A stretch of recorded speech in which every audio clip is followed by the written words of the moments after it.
വിട്ടുമാറാത്ത ചുമ, തൊണ്ട ചൊറിച്ചിൽ, അല്ലെങ്കിൽ തൊണ്ടയിൽ എന്തോ ഒരു ബുദ്ധിമുട്ട്. ചിലവർക്കാണെങ്കിൽ ചുമ കൂടി വരും. എന്നാൽ മറ്റു ചിലവർക്കാണെങ്കിൽ ചുമയ്ക്കുമ്പോൾ നല്ല കഫമുള്ള ചുമയായിരിക്കും. എന്നാൽ അതേപോലെ തന്നെ തൊണ്ടയിൽ എന്തോ ഒരു അബ്നോർമാലിറ്റി അല്ലെങ്കിൽ എന്തെങ്കിലും ഒരു അസ്വസ്ഥത കാരണം കൊണ്ട് എപ്പോഴും അങ്ങനെ ആക്കുന്ന ഒരവസ്ഥ, അല്ലെങ്കിൽ എപ്പോഴും തൊണ്ട ക്ലിയർ ചെയ്യുന്ന ഒരവസ്ഥ, ഇത്തരത്തിൽ ബുദ്ധിമുട്ട് അനുഭവിക്കുന്നവരാണോ നിങ്ങൾ എങ്കിൽ ഈ വീഡിയോ നിങ്ങൾക്കുള്ളതാണ്. ഞാൻ doctor A Princy Khadeeja Fathima, doctor Basil's homeo hospital, Pandikkad.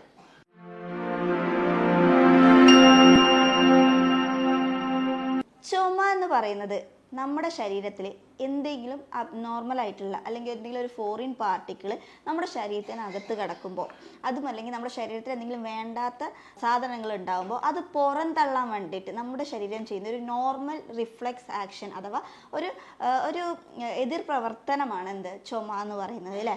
പക്ഷെ പല ആൾക്കാരിലും ഇപ്പോൾ ഈ ചുമ തന്നെ നമുക്ക് പറയാം രണ്ട് തരത്തിലുണ്ട്. വരണ്ട ചുമ അഥവാ ഡ്രൈ കഫും ഉണ്ട്, എന്നാൽ വെറ്റ് കഫും ഉണ്ട്. വെറ്റ് കഫ് അല്ലെങ്കിൽ നല്ല കഫമുള്ള പോലത്തെ ചുമ. അപ്പോൾ നമുക്ക് അതിൽ തന്നെ കിട്ടിയില്ലേ. ഇപ്പോൾ കഫമുള്ള പോലത്തെ ചുമയാണെങ്കിൽ കൂടുതലും നമ്മുടെ ലങ്സ് റിലേറ്റഡ് ആയിട്ടുള്ള പല പ്രശ്നങ്ങളും നമുക്ക് അതിൽ കണ്ടുവരാറുണ്ട്. അല്ലെങ്കിൽ ലങ്സിലൊക്കെ ഈ കഫം അടിഞ്ഞു കൂടിയിട്ടായിരിക്കും. ഇത്തരത്തിലുള്ള വെറ്റ് കഫാണെങ്കിൽ പലപ്പോഴും ഈ കഫം പുറന്തള്ളിക്കഴിഞ്ഞാൽ, അല്ലെങ്കിൽ എന്തെങ്കിലും ഹോം റെമഡീസോ അല്ലെങ്കിൽ നമ്മുടെ ട്രീറ്റ്മെൻറ്റോ അങ്ങനെ എന്തെങ്കിലും കൊടുത്തിട്ട് ഈ കഫം പോയി കഴിയുമ്പോൾ പലപ്പോഴും ഈ ചുമ കുറയാറാണ്, അല്ലേ? അപ്പോൾ പൊതുവേ നമ്മൾ കണ്ടുവരുന്നത് വെറ്റ് കഫിൽ എന്ന് പറയുമ്പോൾ പല അസുഖങ്ങൾ കാരണം കൊണ്ട് വരാം. ചിലപ്പോൾ എന്തെങ്കിലും ബാക്ടീരിയൽ ഇൻഫെക്ഷൻസ് കാരണം കൊണ്ടോ അങ്ങനെ നമുക്ക് കഫം എന്നറിയാം. അപ്പോൾ പലപ്പോഴും അങ്ങനെ പുറത്തേക്ക് വരുന്ന ഈ കഫം ഒന്നുകിൽ പച്ച നിറത്തിലോ അല്ലെങ്കിൽ മഞ്ഞ നിറത്തിലോ അതും അല്ലെങ്കിൽ മറ്റെന്തെങ്കിലും ഡാർക്ക് കളറുകളിലൊക്കെ ആയിരിക്കും കൂടുതൽ കണ്ടുവരാറ്. അപ്പോൾ പലപ്പോഴായിട്ട് ഈ ബാക്ടീരിയൽ ഇൻഫെക്ഷന് പുറമെ ഇവർക്ക് ഈവൻ ന്യൂമോണിയ കേസുകൾ അല്ലെങ്കിൽ COPD കേസസിലൊക്കെയാണ് ഇത്തരത്തിൽ കണ്ടുവരാറ്. എന്നാൽ ഇത്തരത്തിലുള്ള കേസുകളിൽ നമ്മൾ ഈ കഫം പുറന്തള്ളിയാൽ തന്നെ ഈ ചുമയും ഓട്ടോമാറ്റിക്കലി കുറയും. ഇന്നത്തെ വീഡിയോയിൽ നമ്മൾ ഏറ്റവും കൂടുതൽ നോക്കാൻ പോകുന്നത് ഡ്രൈ കഫിനെ കുറിച്ചിട്ടാണ്. അത് പലപ്പോഴും വരാനുള്ള കാരണങ്ങളാണ്. പൊതുവേ ഈ ഡ്രൈ കഫ് എന്ന് പറയുമ്പോൾ പൊതുവേ ചുമ ആയിട്ട് തന്നെ ഉണ്ടാവണം എന്നില്ല, അല്ലേ? അത് അങ്ങനെ വരുമ്പോൾ പലവരും ഇത് ശ്രദ്ധിക്കാതെ പോകാറുണ്ട്. ചിലപ്പോൾ നമ്മൾ കൂടുതൽ സംസാരിച്ചുകൊണ്ടിരിക്കുന്ന സമയത്ത് തൊണ്ടയിൽ എന്തോ ഒരു ഡ്രൈനെസ് ഫീൽ ചെയ്തിട്ട് ചിലർ അല്ലെങ്കിൽ അങ്ങനെ ഒരു ഒരു ടെൻഡൻസി ആയിരിക്കാം. ഇനി മറ്റു ചിലവരാണെങ്കിൽ അങ്ങനെ ചെയ്യുന്ന ഒരു ടെൻഡൻസി ആയിരിക്കാം. അല്ലെങ്കിൽ നമ്മൾ തൊണ്ട എപ്പോഴും ക്ലിയർ ചെയ്തുകൊണ്ടിരിക്കും. ഇനി മറ്റു ചിലവരാണെങ്കിൽ വല്ലപ്പോഴും ഒരു ഡ്രൈ കഫ് ആയിരിക്കും. എന്നാൽ വേറൊരു ചിലരാണെങ്കിൽ ഇടയ്ക്കിടയ്ക്ക് തുടർച്ചയായിട്ട് ഇങ്ങനെ ഒരു ഡ്രൈ ആയിട്ട് തൊണ്ട പെട്ടെന്ന് ഡ്രൈ ആവുന്ന പോലെ ആയിട്ട് ഭയങ്കരമായിട്ട് ഒരു വരണ്ട ചുമച്ചുകൊണ്ടിരിക്കും. ഇത് കാരണം കൊണ്ട് അവരുടെ ഉറക്കവും എല്ലാം ബാധിക്കപ്പെടുന്നുണ്ടാവും. പക്ഷെ ഇതുവരെ ശ്രദ്ധിക്കണം, അതൊരു ലൈഫ് ലോങ് ആയിട്ട് കൊണ്ടുപോകുന്ന ഒരു പ്രക്രിയയാണ് കണ്ടുവരാറ്. പലപ്പോഴും അലർജീൻ്റെ കേസസിലൊക്കെ ഇത്തരത്തിലുള്ള ഡ്രൈ കഫാണ് കൂടുതൽ കണ്ടുവരാറുള്ളത്. അപ്പോൾ അലർജീൻ്റെ കേസിൽ മാത്രമല്ല വേറെ പല കാരണങ്ങൾ കൊണ്ടും ഈ ഡ്രൈ കഫ് വരാം. സോ അതെന്തൊക്കെയാണ്, എങ്ങനെയൊക്കെയാണ് നമ്മളിത് നോക്കാൻ പോകുന്നത്. അതിൽ അടുത്ത അലർജി അല്ലെങ്കിൽ മറ്റൊരു കേസ് എന്ന് പറയുമ്പോൾ വൈറൽ ഇൻഫെക്ഷൻസ് എന്തെങ്കിലും വരുന്ന സമയത്ത് പലപ്പോഴും ഈ ഡ്രൈ കഫാണ് കണ്ടുവരാറുള്ളത്. അതേപോലെ തന്നെ നമ്മളുടെ ഈ തൊണ്ടേൻ്റെ ചുറ്റിപ്പറ്റിയിട്ട് ഒരു ലൈനിങ് ഉണ്ട്.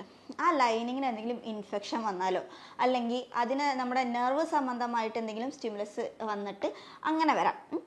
സോ ഇത്തരത്തിലുള്ള ആൾക്കാർക്ക് ഇപ്പോൾ എന്തെങ്കിലും തൊണ്ടേൻ്റെ എന്തെങ്കിലും ലൈനിങ്ങോ കാണുന്ന പ്രശ്നം കാരണം കൊണ്ടാണ് ഈ ഡ്രൈ കഫ് വരുന്നതെങ്കിൽ കൂടുതലും അവർക്ക് എന്ത് ചെയ്യാം, നമ്മുടെ ഒരു ചെറിയ കഷ്ണം ഇഞ്ചിയും അതേപോലെ തന്നെ ഒരു സ്പൂണ് നാരങ്ങ നീരും തേനും മിക്സ് ചെയ്തിട്ട് ഇടയ്ക്കിടയ്ക്ക് കഴിക്കുന്നത് ഇതിൻ്റെ ഒരു ഇൻഫെക്ഷൻ ടെൻഡൻസിനൊക്കെ കുറയ്ക്കാൻ വളരെ സഹായിക്കും.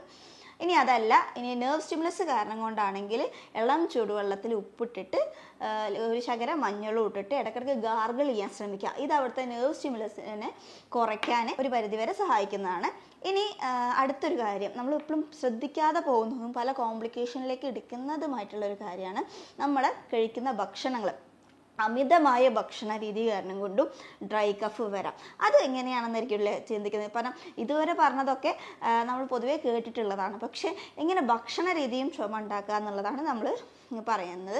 അതിൽ നിന്ന് തന്നെ നമ്മൾ അമിതമായി ഭക്ഷണം കഴിക്കുമ്പോൾ, അമിതമായി കൊഴുപ്പടങ്ങിയിരിക്കുന്ന ഭക്ഷണങ്ങൾ കഴിക്കുമ്പോൾ നമ്മുടെ വയറിന് ദഹനശേഷി കുറയാനുള്ള സാധ്യതയുണ്ട്. അതേപോലെ ദഹനശേഷി കുറയുകയോ അതല്ലെങ്കിൽ ആസിഡ് റിഫ്ലക്സ് കാരണം കൊണ്ട് കൂടിയിട്ട് ആസിഡ് റിഫ്ലക്ഷൻ കാരണം കൊണ്ട് ഇങ്ങനെ വരാം. അതെപ്പോഴാണ് പലപ്പോഴും ഉണ്ടാവുക എന്ന് വെച്ച് കഴിഞ്ഞാൽ നമ്മൾ കഴിക്കുന്ന ഭക്ഷണങ്ങൾ പോകുന്ന കുഴലില്ലേ, ഈസോഫാഗസ്, അതിൻ്റെ ഏറ്റവും താഴ്ഭാഗത്തായിട്ട് ഒരു സ്ഫിൻക്റ്റർ അഥവാ ഒരു വാൾവ് പോലെ ഉണ്ടാവും. ഇതിനെന്തെങ്കിലും പ്രോബ്ലം വരുന്ന സമയത്ത് നമ്മൾ കഴിക്കുന്ന ഭക്ഷണങ്ങളെല്ലാം പൂർണ്ണമായി നമ്മൾ കഴിക്കുന്ന ഭക്ഷണങ്ങളല്ല ചിലപ്പോൾ അവിടുത്തെ ആസിഡ് റിഫ്ലക്സ് കൂടിയിട്ട് ഇത് മുകളിലേക്ക് റീഗർജിറ്റേഷൻ ആവാനുള്ള സാധ്യത മുകളിലേക്ക് തിരിച്ചു വരും. അപ്പോൾ നമ്മുടെ തൊണ്ടേൻ്റെ അവിടെയൊക്കെ ഒരു പുളിച്ചതായിട്ടോ അല്ലെങ്കിൽ നമ്മുടെ തൊണ്ടേൻ്റെ അവിടെ ഒരു ഡ്രൈ ആവുന്ന പോലെ ഒരു ഇറിറ്റേഷൻസ്, അപ്പോൾ അങ്ങനത്തെ ആൾക്കാർക്കും ചുമ വരാം. സോ ഇങ്ങനത്തെ കേസ് അപ്പോൾ യഥാർത്ഥ കാരണം നമ്മൾ ശ്രദ്ധിക്കാതെ വിട്ട് യഥാർത്ഥ കാരണം കണ്ടെത്താതെ ഇരിക്കുമ്പോൾ പലപ്പോഴും ഇത്തരത്തിലുള്ള കേസസ് ട്രീറ്റ്മെൻറ്റ് ചെയ്യാതെ പോകുന്ന സമയത്ത് പലവർക്കും അല്ലെങ്കിൽ ഇത്തരത്തിലുള്ള ആൾക്കാരിൽ ഒരു കോംപ്ലിക്കേഷൻ ആയിട്ടോ എന്തോ ആയിക്കോട്ടെ ആയിട്ട് പലപ്പോഴും ഒന്നെങ്കിൽ ഗ്യാസ്ട്രിക് അൾസർ, വയറിൽ അൾസർ ഉണ്ടാവുക, അല്ലെങ്കിൽ മൈഗ്രെയിൻ്റെ പ്രശ്നം, മുടി കൊഴിച്ചൽ, അങ്ങനത്തെ പ്രശ്നങ്ങളൊക്കെ കണ്ടുവരാറുണ്ട്. അപ്പോൾ അതേപോലെ തന്നെ പ്രോപ്പറായിട്ട് ഡൈജഷൻ നടക്കാതെ വരുന്നവരാകുമ്പോൾ തുടർച്ച ചിലവർക്കാണെങ്കിൽ പെട്ടെന്ന് എന്ത് കഴിച്ചാലും പെട്ടെന്ന് തന്നെ വയറ്റിൽ നിന്ന് പോവുക, മലം അല്ലെങ്കിൽ ശോധനം കൂടി പോകുന്ന ഒരവസ്ഥ വരാം. അതല്ലെങ്കിൽ മറ്റു ചിലർക്കാണെങ്കിൽ ശോധനത്തിൻ്റെ കമ്മി വരാം.